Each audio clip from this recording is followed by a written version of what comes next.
Galerinha, acredita que eu estava aqui, já estava já mais da metade já dessa parte de nematomintos e aí o trem travou aqui, eu perdi o pedaço da gravação. Por isso que a aula anterior interrompeu do nada e vamos dar continuidade aqui na parte 2, tá bom?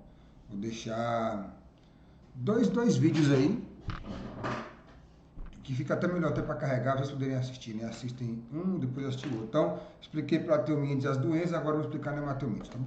Tá bom? Então, características gerais continuando, galera. Os nematomídeos continuam tendo simetria bilateral, já os platomídeos eram assim. Continua tendo os três folhetos embrionários, ectoderma, mesoderma e endoderma. Só que agora aqui tem um pseudoceloma, que é um celoma falso, é uma cavidade que ela é revestida só por uma parte pelo mesoderma. O corpo cilíndrico e as extremidades afiladas, por isso que a gente fala que nematomintos são os vermes, um corpo em forma de fio, enquanto que os platomintos eram em forma de fita, né? Não tem a questão das segmentações no corpo, os metâmeros, né? As partes divididas. Eu encontro tanto em habitat aquático como habitat terrestre, tá beleza? Aquático marinho de água doce, terrestre ambiente úmido, tá? Vou falar assim rápido, galera, para a aula não ficar muito extensa, tá? Para poder ficar mais tranquilo de vocês assistirem e carregarem. Nos celulares de vocês, no computador, não sei. O sistema digestório, gente, dos nematomídeos agora é completo, tem boca e ânus, ou pode ter cloaca, que a gente observa em alguns machos, tá bom? O sistema circulatório deles é ausente, quem faz isso é o pseudoceloma, questão da circulação dos fluidos. O sistema respiratório é ausente. Aqui no sistema excretor agora eu tenho o quê? Eu tenho uma célula chamada túbulos em H, enquanto que lá nos platomídeos eu tinha células flama. Aqui eu tenho os renetes, característica exclusiva aqui dos nematomídeos, tá bom? Sistema nervoso continua do mesmo jeito, sistema nervoso ganglionar, cordão nervoso com gânglios ao longo do corpo animal, tá?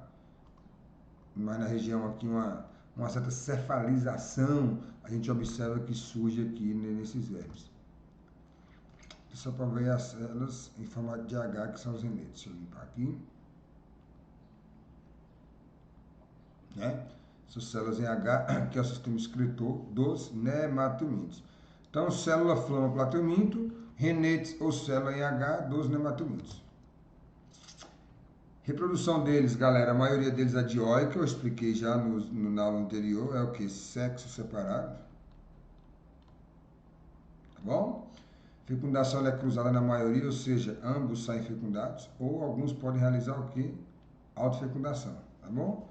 Pode acontecer tanto de forma interna a fecundação com desenvolvimento direto, como também eu posso ter alguns com desenvolvimento externo e indireto, tá?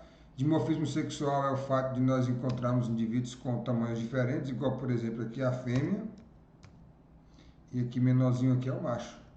Aqui é quem? Isso aqui é a lombriga. Na verdade é o que? As cáries lumbricoides, tá bom? A lombriga aí. E nós vamos falar o quê? As características gerais, depois vocês dão uma voltada lá no livro de vocês. Deixa eu abrir aqui o livro rapidão aqui. Né? No livro aqui, ó. Fala da coordenação aqui dos plateumintos, das três classes que a gente viu. Aí vem falando o quê? Dos nematódeos, certo? As características gerais deles, a questão do pseudoceloma.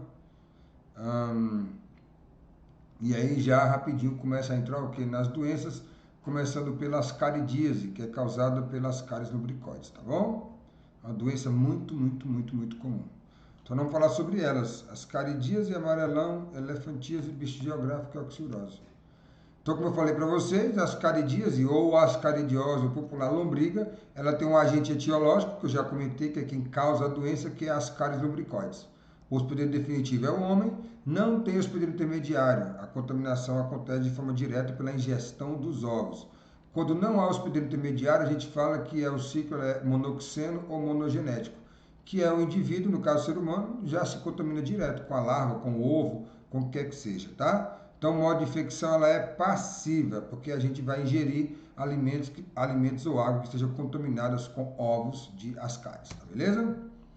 O órgão parasitado é o intestino delgado, porém, na hora que vai ter todo o ciclo do verme no corpo da pessoa, pode passar por vários órgãos, tá? Inclusive coração, pulmão, mas o comum é que seja no intestino delgado. E como é que eu vou ter prevenção, medidas profiláticas? Mais uma vez, gente, saneamento. hábitos de higiene, né? Tratar as pessoas que estão doentes para que a contaminação não se propague. Olha um coração aqui, por exemplo, cheio de verme, tá vendo?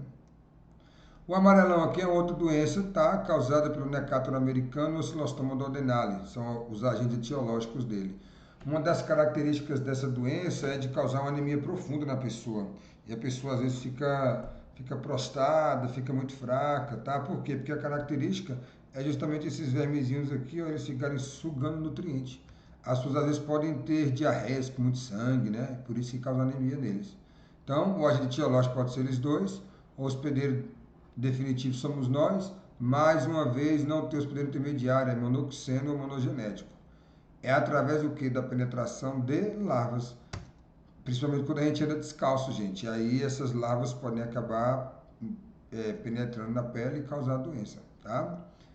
Como é que eu vou prevenir em relação a isso? Mais uma vez, saneamento básico, não andar descalço, tratamento dos doentes, né? Rede de esgoto tratado, que faz parte do saneamento.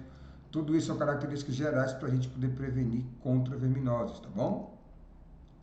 Aqui uma imagem aqui do vermezinho, ó, como é que tem os dentezinhos para ele poder, aqui bicho feio, tá desgrama, para ele poder fixar, né, na parede do intestino e sugar os nutrientes. Então pode perder muito sangue, pode chegar a anemia profunda e pode ter o que a gente chama de geofagia, que é a questão da pessoa ter necessidade de comer terra. Olha bem, por uma deficiência de ferro, porque como ela está muito anêmica, aí pode causar isso. A elefantíase é uma doença que vocês já devem ter visto alguém que tem essa elefantíase, que a gente pode chamar o que de filariose. Quem causa é um vermezinho chamado Wucheria bancroft. Ele é o agente etiológico. Só que agora eu tenho o quê? Um transmissor, um vetor, que é um mosquito chamado Culex. Então, nesse caso aqui, a infestação é o que? A infecção ela é ativa, porque a larva ela penetra no nosso corpo, mas através da picada do mosquito. Então, como tem um hospedeiro intermediário, que é o mosquito, eu falo agora que esse ciclo aqui, ó, ele é heteroxeno ou digenético, certo? Digenético. Por quê? Porque eu tenho agora o hospedeiro intermediário. E aí, o que vai acontecer quando essas larvas entram, essas filárias entram no corpo da pessoa? Ela vai obstruir, aqui está o mosquitinho, ó, vai obstruir somente o sistema linfático. E aí, o que vai ter? Vai causar inchaço pela essa obstrução. E em caso mais grave, se tem assim, o aumento das pernas, do saco escrotal, das mamas, ó, tudo a pessoa com elefantíase, ó. Sistema linfático obstruído, então a linfa não circula, acontece esse acúmulo de líquido no corpo da pessoa, tá? Olha só. É bem sofrido mesmo, né, galera? Uma doença dessa é muito complicado, né?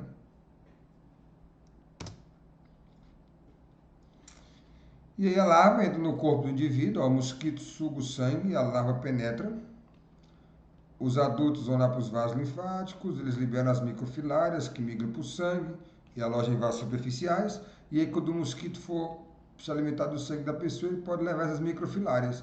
Aí no corpo dele se transforma nessas larvas que quando ele vai picar a pessoa de novo, ele transmite novamente, né?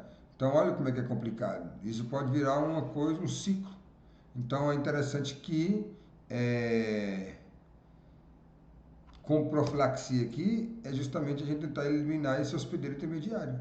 Utilizar repelente, utilizar mosquiteiro, esse tipo de coisa, né? Então é isso aí da elefantíase. Outra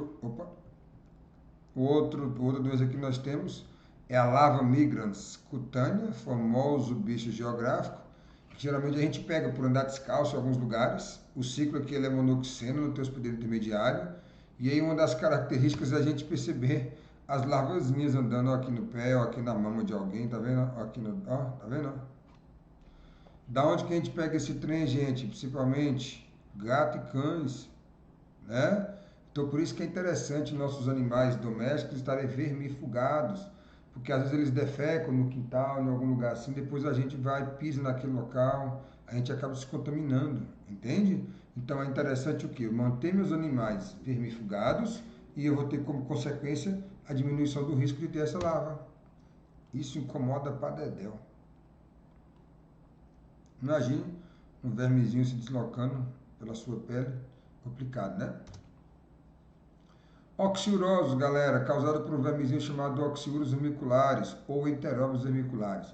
O hospedeiro definitivo é o homem, também não tem intermediário, por isso que ele é monoxeno. E a gente também se contamina, o que, galera? Ingestão de ovos embrionários. Então, ingerindo água, ingerindo alimento contaminado, coçando o ânus e não higienizando as mãos, depois sem querer acaba levando a boca. É muito comum a questão do oxiúro, pessoal, em crianças, tá?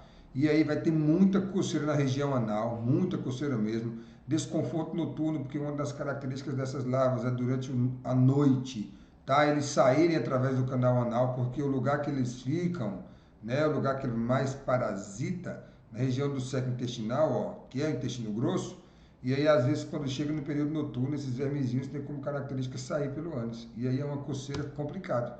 Por isso que a pessoa vai ficar agitada, vai perder sono, desconforto noturno e muita coceira na região do ânus.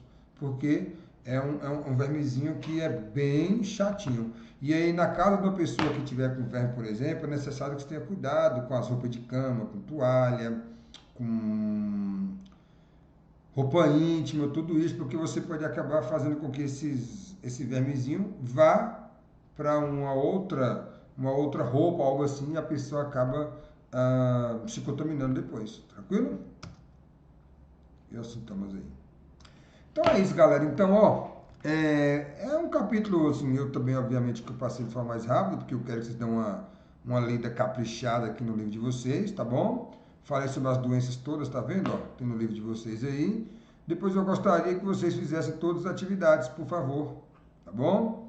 Do 1 até o 19, 20, 21, 24, que é um monte de doença. E aí vocês, por favor, estudem também aqui no livro, tá?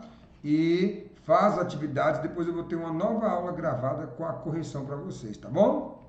Valeu, galera. Um abração.